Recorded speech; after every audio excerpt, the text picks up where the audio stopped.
नमस्कार साथियों, मैं रूप किशोर चौधरी आपका अपने YouTube चैनल पर एक बार फिर स्वागत करता हूं। साथियों, आज मैंने आपको बताया था कि मैं आपको छोटी छोटी वीडियो बना करके आपके एग्ज़ाम से रिलेटेड BNS के बारे में जानकारी दूंगा। तो आज मैं वही छोटी सी वीडियो लेकर के आपके सामने आया और ऐसे छोटी छोटी वीडियो बना करके आपकी पूरी BNS, BNSS और आगे की जितनी भी मूल विधि से संबंधित सब्जेक्ट होंगी उनके बारे में कोशिश करूँगा कि उनको पूरा कराऊँ। तो उसी में एक बार फिर मैं हाज़िर हूँ। तो ये आज हम BNS का टॉपिक लिए हैं, तो BNS में बात करते हैं। BNS होता क्या है? BNS का मतलब है भारतीय न्याय संहिता। ये एक्ट नंबर 45 है और 2023 में बनाया गया है। ठीक है, 2023 में बनाया गया है। ये किसकी जगह आया है?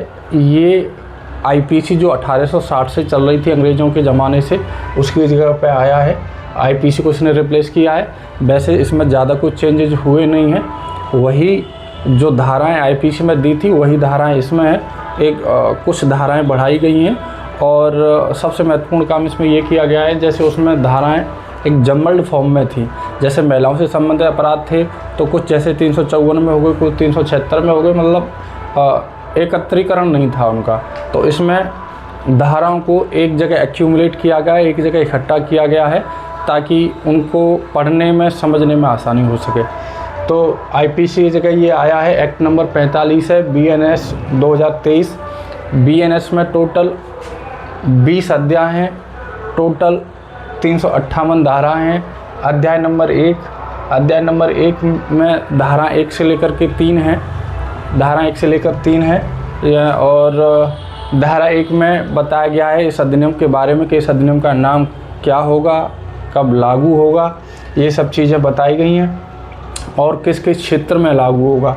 धारा 2 में परिभाषाएं बताई गई हैं, धारा 2 में परिभाषाएं बताई गई हैं। और सबसे महत्वपूर्ण बात यह है कि धारा 2 के अंदर क्लॉज हैं 39। यानी कि IPC में जो सेपरेट धाराओं के सेक्शंस जो बना रखे थे कि उन सभी धाराओं को जो परिभाषा है वो धारा 2 के अंदर परिभाषाओं में क्लॉज बना के दे दिए हैं, यानी कि धाराओं की संख्या कम करी है। धारा 3 में स्पष्टीकरण दिया गया है, एक्सप्लेनेशंस दिए गए हैं, यानी कुछ शब्द हैं उनको समझाया गया है। ठीक है, अब बात आती है अध्याय 2 की। अध्याय 2 में क्या किया है कि अध्याय 2 में धारा 4 से लेकर के 13 तक एक्यूमुलेट करी गई हैं। धारा 4 में दंड के बारे में बताया गया है, दंड यानी कि पनिशमेंट।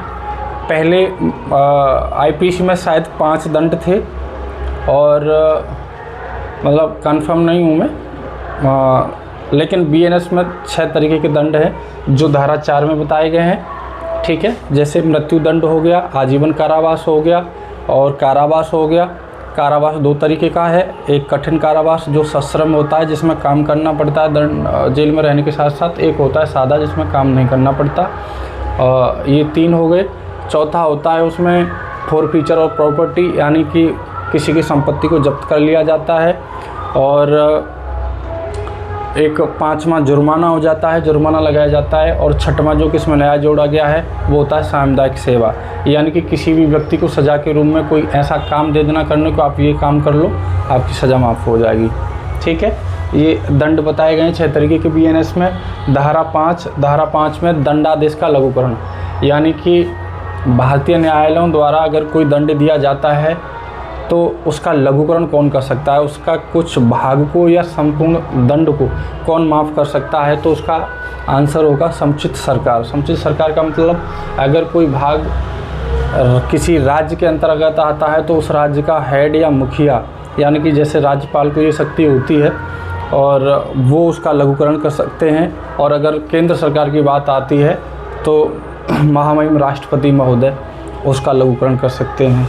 उसके बाद बात आती है कि दंडावधियों की भिन्न, धारा 6, यानी कि दंडों की भिन्न। या होता क्या है कि कई बार एक बार में अगर सज़ा जो मिली है वो ना काट करके वो पार्ट्स में काट ली जाती है, वो दंडावधियों की भिन्न है।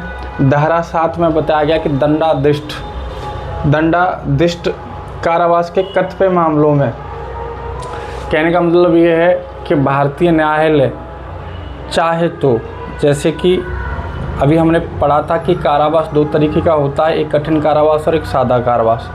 तो भारतीय न्यायालय ये उसे अधिकार है, वो ये तय कर सकता है कि वो जो कारावास दिया उसके कुछ भाग को कठिन और कुछ को सादा कर सकता है कतिपय मामलों में। ठीक है। धारा 8 जुर्माने की रकम। धारा 8 में बताया गया कि जुर्माने की रकम कितनी होगी, और अगर उस जुर्माने की रकम को अपराधी देने में अगर अक्षम है, नहीं दे पा रहा है, तो उस स्थिति में क्या आगे की प्रक्रिया होगी, ये धारा 8 में बताया गया है। धारा 9 में बताया गया कि कई अपराधों से मिलकर अगर कोई अपराध होता है तो उसके लिए क्या दंड होगा। ठीक है। जैसे होता क्या है कि कई बार हम गलत सोच बैठते हैं कि अगर किसी ने लाठी मारी हैं लगातार 10-12 है, तो हम सोचेंगे कि 10-12 लाठियों के लिए 10 गुना दंड हो जाएगा। ऐसा नहीं है। जो एक लाठी मारने के लिए दंड होगा वही 12 लाठी मारने के लिए दंड होगा। ठीक है। आज के लिए इतना ही है, और आगे वीडियो ऐसे आती रहेगी। आप चाहें तो एक बार इसका स्क्रीनशॉट ले लें। जय हिंद।